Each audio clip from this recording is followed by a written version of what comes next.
the highway that ate the dead. I've driven countless roads in my life.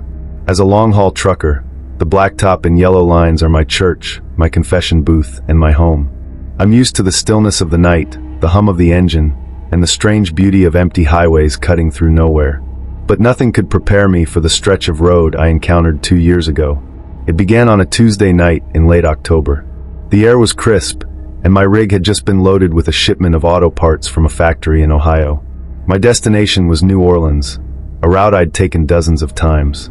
The sky was unusually clear, the stars freckling the heavens like silver dust.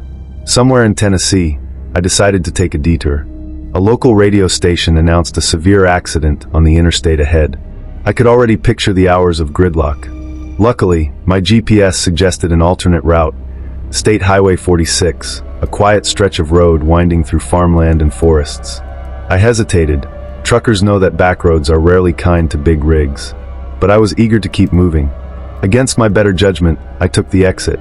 The first hour was uneventful. The road was narrow but well paved, bordered by tall, swaying trees. Occasionally, I'd pass a dilapidated barn or a darkened farmhouse. The solitude didn't bother me. In fact, I welcomed it. But then, around midnight, things began to feel off. The first thing I noticed was the silence. Not the usual nighttime quiet, but a total absence of sound. No crickets chirping. No distant hum of traffic. Even the rhythmic thrum of my engine seemed muffled, as if the world had been wrapped in cotton. And then there were the signs. They started appearing every mile or so, old metal road signs with peeling paint. The first one read, "Do not pick up hitchhikers." I didn't think much of it. Prisons were often built near highways, and this was a common warning. But the next sign gave me pause. "Turn back." I chuckled nervously, assuming it was some kind of joke. Rural folks have a strange sense of humor. But as I continued, the signs grew more ominous. "The road is hungry. You have been warned." By the time I passed the fourth sign, a cold sweat had started to beat on my forehead. I reached for my CB radio, hoping to hear another trucker on the line, but all I got was static.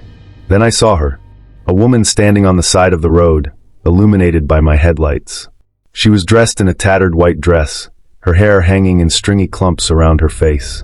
She didn't move as my truck approached. She just stood there, staring at me with dark, hollow eyes. I hit the brakes instinctively, my tires screeching against the asphalt. But when I looked back, she was gone. I sat there for a moment, heart pounding. I knew better than to stop for hitchhikers, especially in the middle of nowhere. But there had been something about her, something wrong. Shaking it off, I shifted back into gear and kept driving. A mile later, I saw her again. Same spot, same lifeless stare. This time, I didn't stop. I pressed the accelerator, refusing to look in my mirrors. But no matter how fast I drove, she kept appearing. Always in the same position, as if the road itself were looping. Then the noises began. At first, it sounded like static, faint and far away. But as I continued, it grew louder, evolving into a low, guttural growl that seemed to emanate from the asphalt beneath my wheels. The steering wheel vibrated in my hands, and I felt an inexplicable pull, as if something was trying to drag my truck off the road. I gripped the wheel tightly, forcing myself to stay focused. "You're just tired," I muttered. "You've been driving too long." But deep down, I didn't believe that. The final sign was the one that broke me. The dead belonged to US. I slammed on the brakes, my truck skidding to a halt. The road ahead was no longer visible, just an impenetrable wall of darkness, as if the world had ended beyond that point. And then I heard it, a soft tapping on the passenger side window. I didn't want to look. Every instinct screamed at me to keep my eyes forward, to start driving and never stop. But something stronger, curiosity, fear, or maybe some sick sense of obligation, made me turn my head. She was there, the woman in white. But now she was closer, her face pressed against the glass. Her eyes were black pits, and her mouth hung open in a silent scream. I floored the gas pedal, tearing through the darkness. The rig groaned in protest, but I didn't care. The tapping turned into pounding, the sound echoing inside the cab. I refused to look again, praying the road would eventually lead me back to civilization. Finally, I saw lights in the distance, streetlights, glowing like beacons of salvation. The pounding stopped, and the oppressive darkness lifted. I merged onto the interstate, gasping for air as if I'd been holding my breath for hours. I didn't stop driving until I reached a truck stop outside of Nashville. My hands were still shaking as I parked and stumbled out of the cab. The lot was full of other truckers, their rigs idling peacefully. For the first time in hours, I felt safe. I didn't tell anyone what I'd seen. Who would believe me? I grabbed a cup of coffee, hoping the caffeine would steady my nerves, and sat in the corner of the diner, staring out the window. That's when I noticed the dirt. It was smeared across the passenger side window, in the shape of a handprint.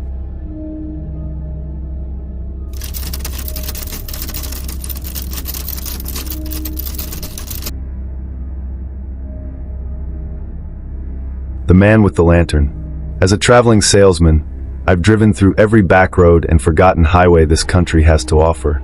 I've gotten lost in swamps, broken down in deserts, and even slept in my car during snowstorms. But nothing, not isolation, not danger, not exhaustion, compares to what I experienced on Route 17 in Georgia. It was a little after 11 p.m. on a humid August night. I had just wrapped up a sales pitch in Savannah, and instead of staying at a cheap motel, I decided to drive through the night to reach Atlanta. It was a bad habit of mine, pushing through exhaustion, convincing myself that the miles melted away faster at night. Route 17 wasn't much of a highway. 2 lanes, no streetlights, and bordered by dense trees on either side. The kind of road where your high beams barely cut through the darkness.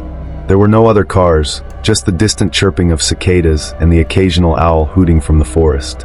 I was about 20 miles in when I saw him. A man standing on the side of the road, holding a lantern. He was dressed like someone out of a history book, a long, dark coat and wide-brimmed hat, his face obscured by shadows. The lantern swayed gently in his hand, casting a flickering orange glow on the pavement. I slowed down, unsure of what to do. He wasn't waving or signaling for help. He just stood there, staring at my car as I approached. Something about him felt wrong. I thought about stopping, but the hairs on my neck prickled with unease.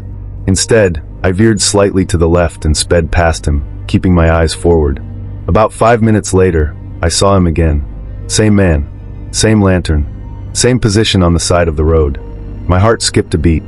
I knew I hadn't turned around or doubled back. There was no way he could have gotten ahead of me. This time, I didn't slow down. I pressed harder on the gas, my knuckles white on the steering wheel. A few minutes passed, and I started convincing myself that I was imagining things. Maybe the road had me on edge. Maybe it was someone else entirely. And then there he was, standing dead center in the middle of the road, the lantern raised above his head. I slammed on the brakes, my tires screeching as I swerved to avoid him. My car spun out, coming to a jarring stop in the gravel shoulder. The headlights illuminated the spot where he'd been standing, but he was gone. I sat there, shaking, trying to calm my breathing.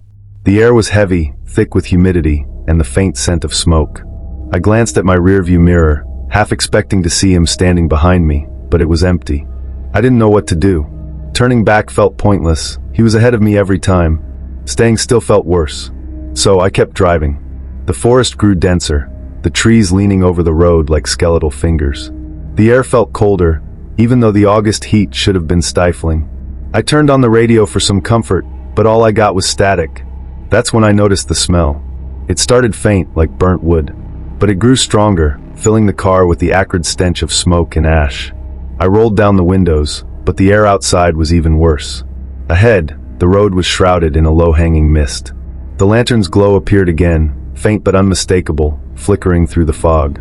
I slowed down, my stomach churning with dread. As I got closer, the figure came into focus. This time I saw his face. It was pale and sunken, the skin stretched taut over his skull.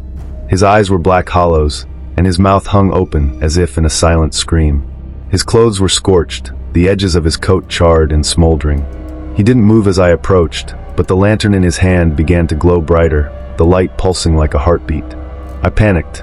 I swerved off the road, tearing through the underbrush and branches. My car bounced violently as I plowed through the forest, desperate to escape him. I didn't care where I ended up. I just needed to get away. After what felt like an eternity, the car finally stalled, the engine sputtering to a stop. I was deep in the woods, surrounded by darkness. My headlights flickered once and went out. For a moment, there was nothing but silence. Then I saw the lantern. It was bobbing through the trees, getting closer. I fumbled with my keys, trying to restart the engine, but the car wouldn't budge. The light grew brighter, the figure emerging from the shadows. I threw open the door and ran. Branches scratched at my arms and face as I stumbled through the forest, the sound of my own breathing drowning out everything else. But no matter how fast I ran, the light followed me, always just behind. I tripped on a root and fell hard, my knees slamming into the dirt. When I looked up, he was there, standing over me. The lantern's glow bathed me in an eerie light, and for the first time, he spoke. His voice was a raspy whisper, like wind through dead leaves. "You shouldn't have come here." Before I could scream, the lantern exploded in a blinding flash of light. I woke up hours later, lying in the middle of the road. My car was gone, and so was my phone. The only thing left was a scorched patch of asphalt where the lantern had been. A passing trucker found me and gave me a ride to the nearest town. When I told the locals what happened, their faces went pale. "Route 17, one of them said, shaking his head.